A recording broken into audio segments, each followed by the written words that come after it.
On va parler de votre programme. Si vous arrivez à Matignon, ce sera dans un contexte de finances publiques dégradées. On a vu hier la France qui a été épinglée par Bruxelles pour déficit excessif. Ce sera dans un contexte social, environnemental, écologique, économique, démocratique. On va commencer par parler des finances. Tout va être très affaibli, ça c'est sûr. À combien vous chiffrez ce programme ? Les travaux sont en cours parce que vous voyez, par exemple, quand vous dites le dégel du point d'indice des fonctionnaires ou augmenter de 10 points le point d'indice des fonctionnaires, il y a plusieurs manières de le faire. Est-ce que vous faites tout d'un coup? Est-ce que vous commencez par les catégories C? Est-ce que vous faites en plusieurs fois pour tout le monde en même temps? Ça, c'est pas acté encore. On a fait en 4 jours un travail programmatique que d'autres, normalement, font en plusieurs semaines, voire en plusieurs années. Donc, le chiffrage est en cours. Ils ont passé encore toute la nuit avec nos experts sur le sujet à travailler. Mais moi, tous les procès qu'on nous fait de crédibilité, franchement, je les récuse, parce que je trouve ça un peu facile, de la part d'un gouvernement, premièrement, qui a affolé les agences de notation sur sa propre politique, qui, là, voit encore l'Union européenne engager une procédure contre la France sur le sujet. Donc, qui sont-ils pour nous donner des leçons de morale? Parce que eux, ce qu'ils ont fait, c'est vraiment amplifier la dette. Enfin, j'ai pas d'autres mots pour dire ça, j'en cherche un autre, mais j'en trouve pas.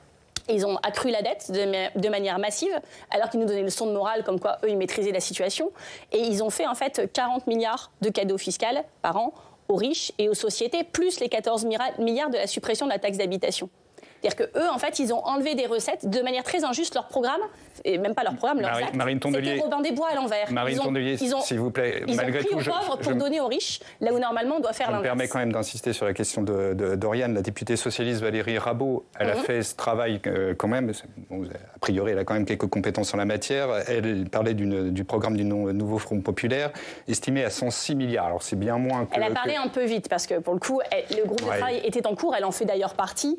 Et donc, voilà, le chiffre qu'elle a sorti, c'était son travail à elle, qui n'était pas encore... Ça veut dire qu'elle est complètement à côté? Non, je n'ai pas dit ça. J'ai dit que le travail est en cours et qu'il n'est pas fini, qu'il doit être affiné. Et que la force du Front populaire, c'est de travailler ensemble et de sortir les informations ensemble. C'est comme ça que ça marchera. Après, vraiment, la dette, il y a de la bonne et de la mauvaise dette. Il faut que les Français le sachent.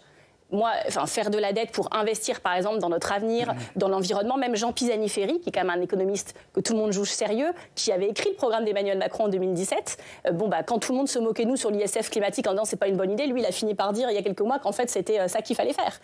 Il a dit que chaque euro qu'on n'investissait pas dans la lutte contre le changement climatique, on le paierait peut-être pas au centuple, mais qu'on le paierait beaucoup plus cher. Cette inaction climatique va nous coûter de l'argent. Donc, moi, si on faisait de la dette, parce que Emmanuel Macron, son gouvernement, en a fait, si on faisait de la dette pour faire de la justice sociale et baisser la pauvreté dans ce pays, je dirais pourquoi pas. Mais il n'y a jamais eu autant de pauvres dans ce pays. 9 millions de pauvres. Si on faisait de la dette pour sauver le climat, pourquoi pas. Mais c'est pas ça qu'ils font non plus. Donc ouais, je me dis, eux, ils ont fait de la dette pour servir les classes moyennes et les classes les plus riches.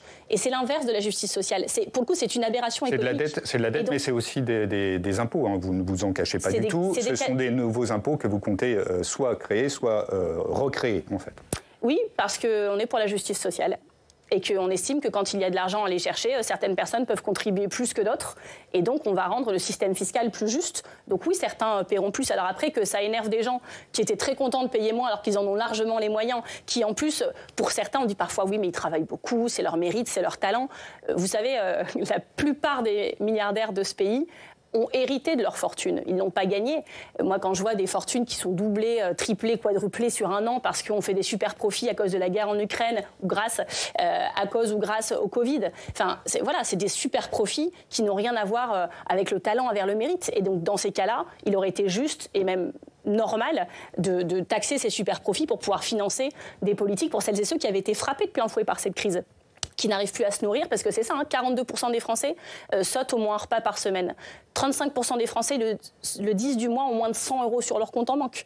Donc ça, c'est la priorité. Et si on s'endettait pour résoudre la pauvreté, je dirais pourquoi pas. Là, ils se sont endettés pour faire des cadeaux fiscaux à leurs amis, et ça, c'est irresponsable économiquement. Autre question qui traite justement de la trajectoire budgétaire. Oriane le rappelait, la Commission européenne a ouvert la voie mercredi à des procédures pour déficit public excessif. Hein. De fait, on est en déficit supérieur à 5,5%. Nouveau Front populaire annonce vouloir sortir du pacte budgétaire, mais comment faire sans remettre en cause les traités et donc provoquer même un Frexit? Vous voulez vraiment faire peur aux gens. Moi, je vais vous m'excuserez de poser des questions qui vous embêtent, mais bon... Non, ça ne m'embête pas du tout, on est là pour ça, mais je vais faire un petit focus arrière. Parce que depuis dimanche soir et cette dissolution, ça, c'est irresponsable. quand Emmanuel Macron dévisse, vraiment il est en train de dévisser.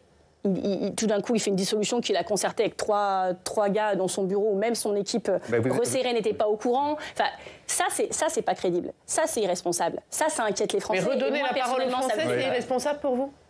Mais la manière dont il fait, excusez-moi, personne n'a jamais vu ça. Tout ça pour expliquer le lendemain à Oradour-sur-Glane, où il y a eu un massacre, il y a eu 643 morts, il va commémorer le 80e anniversaire, ce qui invite quand même à la décence et au respect. Et lui dit, je leur ai balancé une grenade dégoupille dans les jambes. Mais qu'est-ce que c'est que cette histoire ? Vraiment, il est en train de dévisser. Je suis très inquiète à son sujet et ça me fait peur comme à beaucoup de Français. Il doit démissionner, pour vous, vous appellerez à sa démission ? Non mais franchement, on ne va pas rajouter du chaos au chaos. Pour l'instant, j'essaie de m'occuper de faire avec la décision qu'il a prise seul, autoritairement, à la Jupiter. Il fait ça. Le dimanche soir, personne ne donne très cher de notre peau. La nuit du dimanche au lundi, je rencontre mes homologues chefs de parti un par un. Le lundi, je les invite à mon local des Verts, on se rencontre ensemble. Et le lundi soir, on annonce ce dans quoi personne ne croyait, que nous sommes tous ensemble. Le mardi, les observateurs disent « Ah, maintenant ils vont se mettre à discuter du programme, on va rigoler ».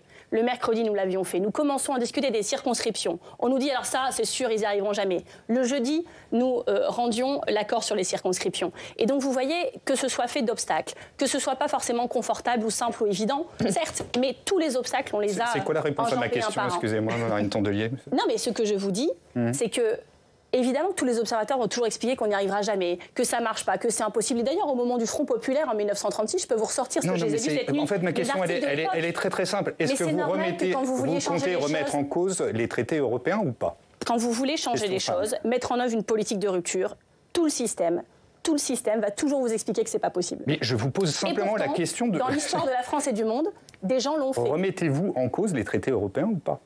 Je pense qu'au moment du Covid, plein de choses qui étaient immuables, et notamment ces critères de Maastricht, etc. On nous a dit que c'était immuable, que si on ne faisait pas ça, c'était la catastrophe mondiale. Et puis tout d'un coup... Remettez-vous en cause les traités européens ou pas ?